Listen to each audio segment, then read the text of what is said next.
Hello all, I, Sialok City, welcome you to this 21 days Excel challenge. This is day one, और I'm so excited, I'm super excited for this challenge. I hope you're also excited for this challenge. तो आज हम करने के वाले हैं और इस चैलेंज में होने के वाला है। तो जैसा कि मैंने अपने वीडियोस में बताया है कि इन 21 डेज में हम एक्सेल के काफी सारे फंक्शंस एंड फॉर्मूला सीखने वाले हैं। इस वीडियो में मैं आपको डे वन का टास्क बताऊंगा और हम फंक्शन के साथ स्टार्ट करेंगे। आज का फंक्शन है काउंट फंक्शन। तो first I will be explaining about count function. I will be sharing my screen now, और स्क्रीन पे आपको एक एक्सेल दिखेगी जिसमें मैं काउंट के सारे फैमिली के फंक्शंस आपको सिखाऊंगा। उसके बाद एक टास्क होगी, I will explain what you have to do in the task.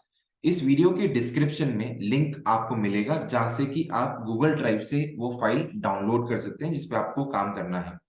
जब आप फाइल डाउनलोड कर लेंगे, डाउनलोड करने के बाद आप उसको कंप्लीट करेंगे टास्क वाली शीट को, और कंप्लीट करने के बाद आप उस फाइल को रीनेम करके उस फाइल के एंड में आपका नाम लिख देंगे। और हमने अपने व्हाट्सएप ग्रुप में, जिस ग्रुप में आप जुड़े हुए हैं, और अगर आप उस ग्रुप में नहीं जुड़े हुए हैं तो उस ग्रुप का लिंक भी हमने इस वीडियो के डिस्क्रिप्शन में डाल दिया है, आप वहां से ज्वाइन हो सकते हैं चैलेंज में। उसी ग्रुप में एक लिंक और है जिसमें आपको फाइल को अपलोड करना है। उस लिंक पे आप जाएंगे, गूगल फॉर्म के लिंक पे, और अपने एंट्री करके आप जो अपने काम किया उस फाइल को आप अपलोड कर देंगे। ये आपका टास्क वन कंप्लीट हो जाएगा। इसके बाद क्या करना है वो मैं आपको वीडियो के एंड में बताऊंगा, तो इस वीडियो को कंप्लीट देखिए। Now I am sharing my screen, और आइए सीखते हैं काउंट फंक्शन।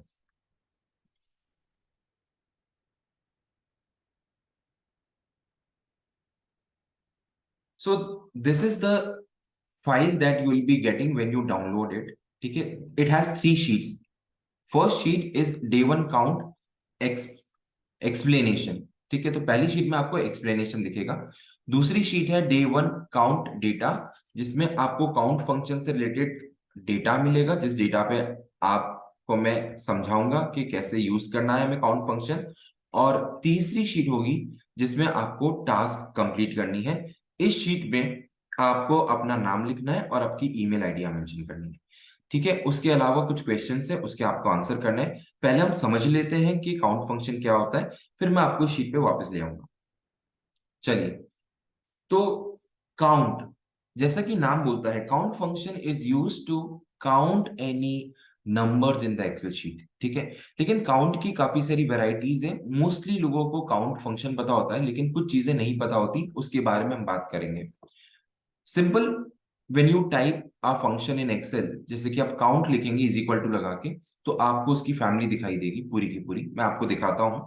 जैसे कि मान लीजिए मैं इस सेल में हूं, और मैं थोड़ा सा जूम इन कर देता हूं शीट को कि आपको प्रॉपरली दिखे। Now I am typing is equal to count. आप देखेंगे कि काउंट की सारी फैमिली आ रही है। पहला है काउंट, फिर है काउंट ए, फिर है count blank, count if, count ifs, cube set count, D count A, and map site dot count in radius. इसमें से जो बहुत इंपॉर्टेंट फंक्शंस हैं वो है पांच, जो कि हमने अपनी शीट में कवर करे हैं, और ये मैं अपने वीडियो में भी कवर करने वाला हूं। ठीक है, तो पहला फंक्शन है काउंट। काउंट क्या करेगा? काउंट का सिंटेक्स है is equal to count value one, comma value two, value three, comma dot dot dot. Now value one के बाद आपको एक स्क्वायर ब्रैकेट दिख रहा होगा। क्या आपको पता है कि स्क्वायर ब्रैकेट का यूज क्या होता है? स्क्वायर ब्रैकेट का मतलब ये होता है कि इसके अंदर जो वैल्यू है वो ऑप्शनल है। दैट मीन्स आप जब काउंट फंक्शन लगा रहे हैं तो एक सेल भी देंगे तो भी काउंट कर लेगा, एक से ज्यादा सेल भी देंगे तो भी काउंट कर लेगा। लेकिन जब हम मल्टीपल चीजों को काउंट करना चाहते हैं तब हम काउंट लगाते हैं, तो obviously we will select a range. तो काउंट क्या करता है? Counts the number of cells in a range that contains number. तो ये बात भूल जाते हैं लोग कि जो हम काउंट करना चाहते हैं जिस सेल को, उस सेल में कोई ना कोई नंबर होना चाहिए। अगर उसमें अल्फाबेट लिखा होगा तो काउंट फंक्शन काम नहीं करेगा। पहले मैं आपको ये सारे फंक्शन समझाऊंगा, फिर हम प्रैक्टिकल पे आएंगे।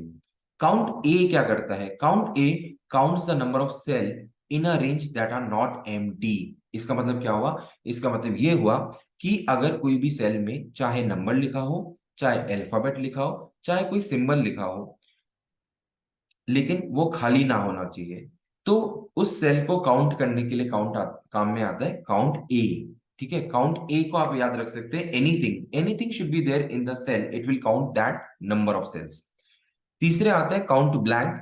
Count blank as the name suggest it will count all the empty cells. तो काउंट ए का अपोजिट हो गया count blank. Count A non empty cell count करता है, काउंट ब्लैंक क्या काउंट करेगा, एम्प्टी सेल काउंट करेगा। उसके बाद आते हैं हम काउंट इफ पे। काउंट इफ क्या करता है, इफ का मतलब होता है condition, if means condition. So whenever there is a condition in the situation, in the case study, in the data set, जब भी आप कोई कंडीशन के बेसिस पे कुछ काउंट करना चाह रहे हैं, कुछ निकालना चाह रहे हैं, तो आप यूज करेंगे काउंट इफ।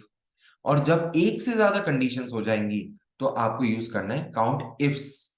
तो काउंट इफ का सिंटेक्स क्या है, इसका सिंटेक्स है काउंट इफ रेंज कमा क्राइटेरिया। रेंज का मतलब क्या हुआ, रेंज का मतलब हुआ कि वो वाला कॉलम जिसमें आपको चीजें ढूंढनी है, और क्राइटेरिया आप क्या चीज ढूंढ रहे हैं, क्या वैल्यू ढूंढ रहे हैं, वो होगा क्राइटेरिया। जब हम काउंट इफ्स की बात करेंगे तो दो रेंज होगी या तीन रेंज हो सकती है और मल्टीपल क्राइटेरिया हो सकते हैं। चलिए आइए आपको मैं समझाता हूं और मैं ले चलता हूं आपको दूसरी शीट में जो कि है डेटा शीट। ठीक है, it is a dummy data, और इसको हम अप्लाई करेंगे हमारे पांचों फंक्शंस के साथ में।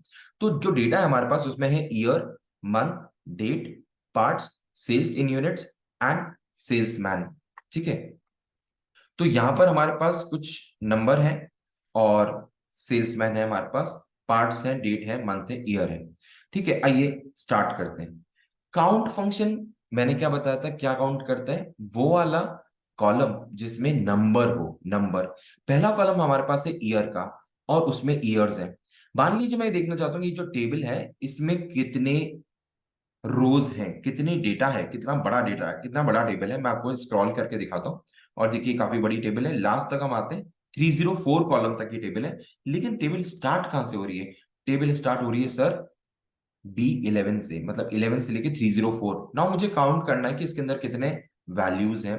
तो आप यहाँ पे जाएंगे और आप लगाएंगे is equals to count. We will write our first function count, और it is always better to write the function in the formula बार।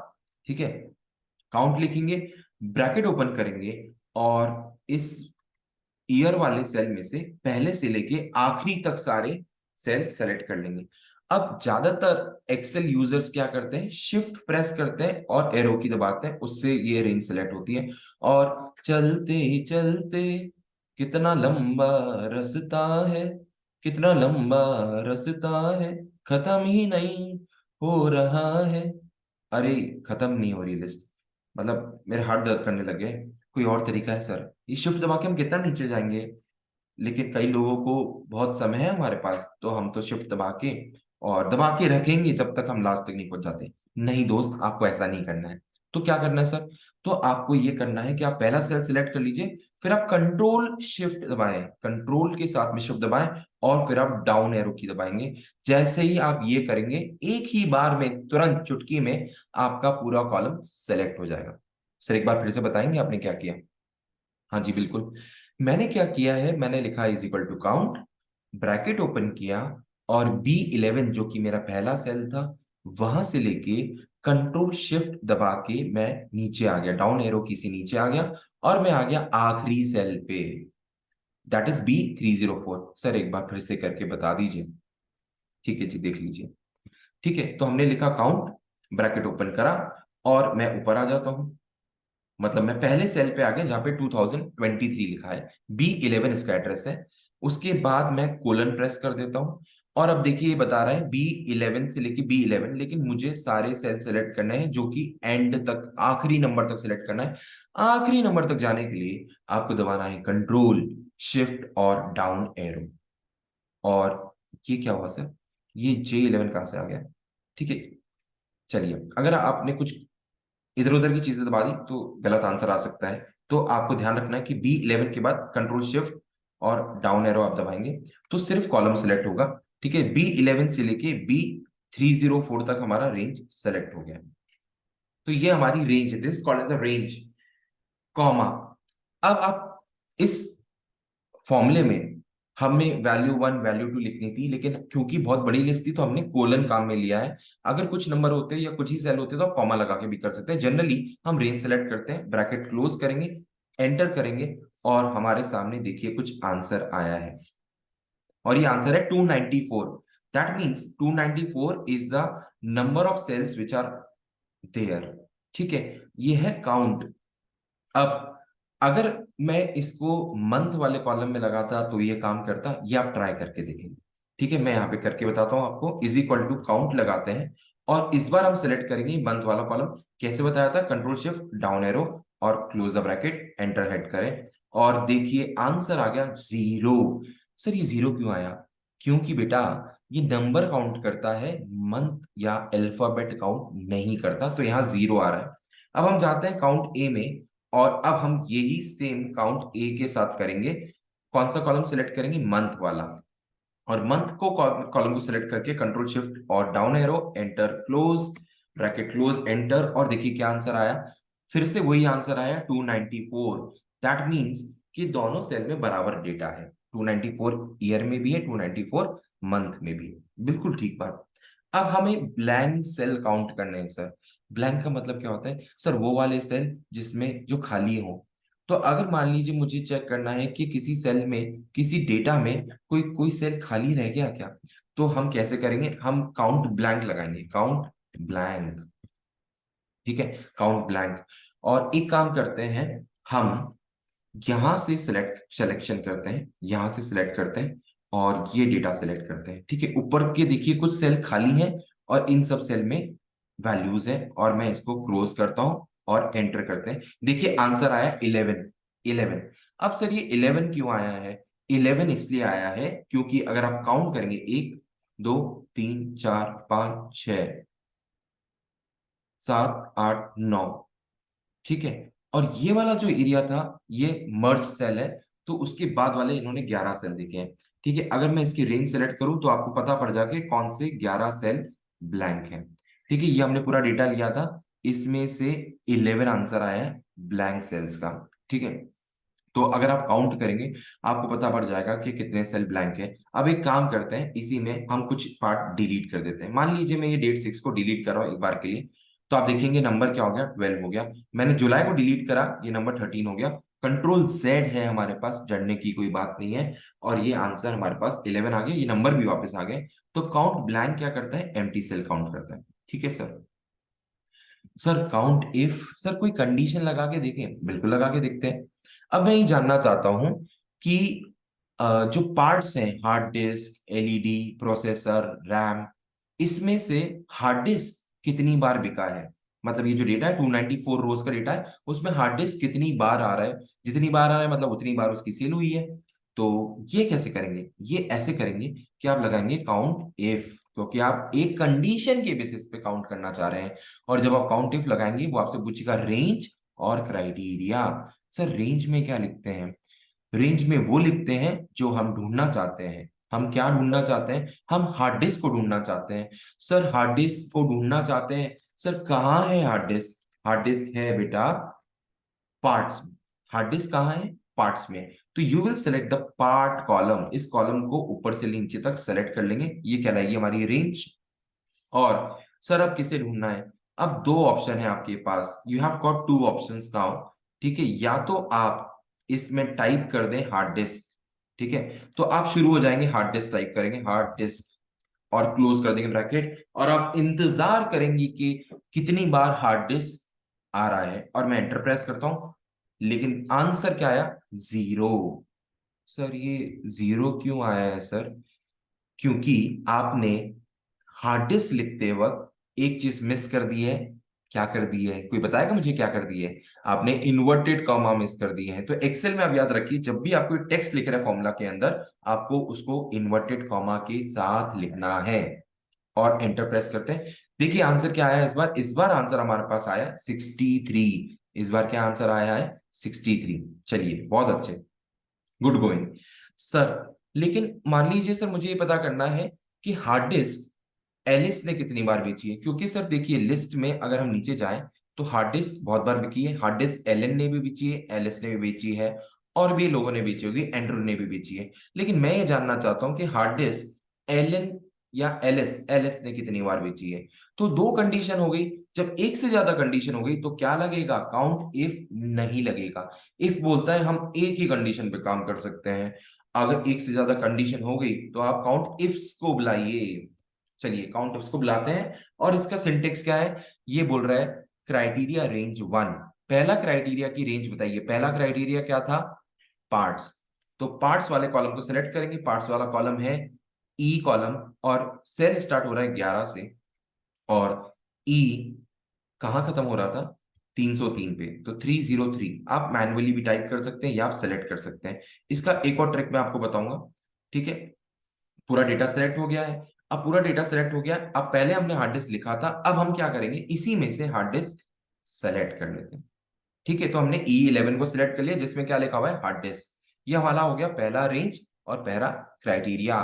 अब सेकंड हमें क्या करना है, हमें ये ढूंढना है कि हार्ड डिस्क एलिस ने कितनी बार बेची है। अगर आप यहाँ पे बंद कर देंगे तो आपका आंसर आएगा 63, क्योंकि हार्ड डिस्क गिन लेगा। लेकिन हार्ड डिस्क एलिस ने कितनी बार बेची है, एलिस कहाँ है, सेल्समैन वाले कॉलम में है सर। तो सेल्समैन वाले कॉलम को सिलेक्ट कर लेते हैं, और सिलेक्ट करने के बाद कॉमा लगाएंगे। और अब किसको सिलेक्ट करेंगे, एलिस को। सर मैं नीचे आ गया, ऊपर कैसे जाते हैं, कंट्रोल और up arrow. Control up arrow से आप बिल्कुल ऊपर पहुंच जाएंगे, और आप एलिस के पास पहुंच गए हैं। और देखेंगे आप रेंज जो है वो 301 तक थी। इसको हम करेक्ट कर लेते हैं, यहाँ पे हम 301 लिख देते हैं। दोनों रेंज बराबर होनी चाहिए। और अब आप एंटर प्रेस करेंगे और आप देखेंगे 3 आंसर आ रहे हैं। There are 3 times in which hard disk has been sold by Alice. Sir ये वेरीफाई करवा सकते हैं सर कि 3 बार ही विकी है? बिल्कुल, बिल्कुल कर सकते हैं। उसके लिए आपको क्या करना होगा, आपको फिल्टर लगाना होगा। तो हम फिल्टर लगाएंगे, control shift L. Control shift L मैंने दबाया डेटा सेलेक्ट करके, और फिल्टर लग गया। सर आप ये लिख दीजिए ना, हमें याद नहीं रहेगा आपने क्या लगाया था। मैं लिख देता हूं, control plus shift plus L is for filter. तो जब भी हमें डेटा फिल्टर करना है, हम ये लगा सकते हैं, शॉर्टकट की यूज कर सकते हैं। मैंने लिख दी है, आपको शीट में भी मिल जाएगी।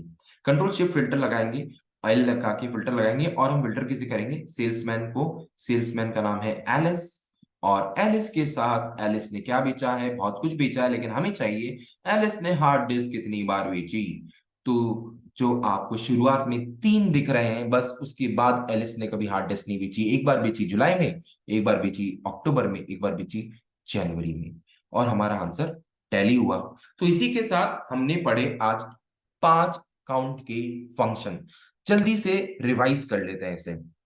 काउंट, जल्दी बताइए, काउंट क्या करता है, count only counts the cells containing what cells containing number. जिस सेल में नंबर होगा उसे ही गिनेगा। तो पहला सेल ईयर वाला था, डेट भी नंबर है, सेल्स भी नंबर है, उसको भी गिन सकता है। ठीक है, काउंट ए क्या करेगा, उस कॉलम को गिनेगा जिसमें नंबर ना हो। नंबर ना हो, एनीथिंग, मतलब नंबर भी हो सकता है या कोई टेक्स्ट भी हो सकता है, कुछ भी हो सकता है, लेकिन टेक्स्ट वाले कॉलम को हमने सेलेक्ट करा है। अगर हम नंबर को करते, आप करके देखिएगा, आंसर सेम आएगा, मिल जाएगा आपको आंसर। सर ब्लैंक क्या करता है, ब्लैंक एम्प्टी सेल काउंट करता है, जो भी खाली सेल होंगे उन सबको काउंट कर लेगा। ठीक है सर। उसके बाद सर काउंट इफ क्या करता है, इफ का मतलब होता है कंडीशन। जब भी कोई कंडीशन देंगे उसको काउंट करेगा। तो हमें हार्ड डिस्क को काउंट करना था कि पार्ट्स में से हार्ड डिस्क कितनी बार बिकी है। हमने पार्ट्स वाले कॉलम को पूरा सेलेक्ट करा और लिखा हार्ड डिस्क, इन्वर्टेड कॉमा मत भूलना, और आंसर आ गया क्या, 63। और सर काउंट इफ्स कब लगता है, जब एक से ज्यादा कंडीशंस होती हैं। whenever there are more than one conditions, you have to apply what, you have to apply count ifs, and you will select the first range, that is the parts, and then we will select which part you want to count, that is the hard disk, and then we want to select the salesman range because we want to find out कि hard disk Alice ने कितनी बार बेचा है। तो we will select what, salesman का column, and we will select Alice in the salesman, and we will get the answer as 3। तो I hope आपको count functions समझ में आए होंगे। चलिए अब इसी के साथ हम बढ़ते हैं टास्क पे, क्योंकि जब तक आप खुद से नहीं करेंगे आपको कुछ नहीं आएगा। तो आपको करना यह होगा कि now you will try to solve this sheet. ठीक है, तो जब आप इस शीट पे आएंगे तो आप देखिएगा इस शीट पे मैंने प्रोटेक्शन लगा रखा है। प्रोटेक्शन इज वेरी इंपॉर्टेंट, क्या कि आप छेड़छाड़ ना कर पाए। तो आप यहाँ पे जाके कुछ भी लिखना चाहेंगे, आपको एक मैसेज मिलेगा, the cell or charts you are trying to change is on a protected sheet, to make the change unprotect the sheet you might be requested to enter a password, जो आपको मैं बताऊंगा नहीं। चलिए, क्योंकि जरूरत नहीं है ना, चेंज करने की क्या जरूरत है, आपको सिर्फ यहाँ चेंज करना है और आप यहाँ कर पाएंगे। देखिए मैं लिख के बताता हूँ, सीए आलोक सेठी, तो आपको अपना नाम लिखना है और ईमेल आईडी लिखना है। ठीक है, ये क्या हुआ, अच्छा कोई बात नहीं, सीए आलोक लिख देता हूं मैं। ठीक है, ये मेरा नाम आ गया, मेरा ईमेल आईडी में लिख देता हूँ CA alok sethi@gmail.com। आपको भी ऐसे ही करना है ताकि हमारी टीम चेक कर सके कि हमें सही तरीके से आया नहीं आया। अगर आपका ईमेल आईडी बड़ा हो तो आप इसको ड्रैग कर सकते हैं, नॉट अ प्रॉब्लम, आप इसमें ईमेल आईडी मेंशन कर दीजिए सबने। ठीक है, चलिए आइए पढ़ते हैं 5 क्वेश्चन जो आपको सॉल्व करने हैं। ठीक है, तो ये डेटा सेम डेटा है, मैंने बिल्कुल वही सेम डेटा रखा है ताकि आपको थोड़ा आसानी हो चैलेंज को सॉल्व करने में, और मैं जानता हूं कि आप ये कर पाएंगे। तो पहला क्वेश्चन है, how many times sales have been made in the month of April.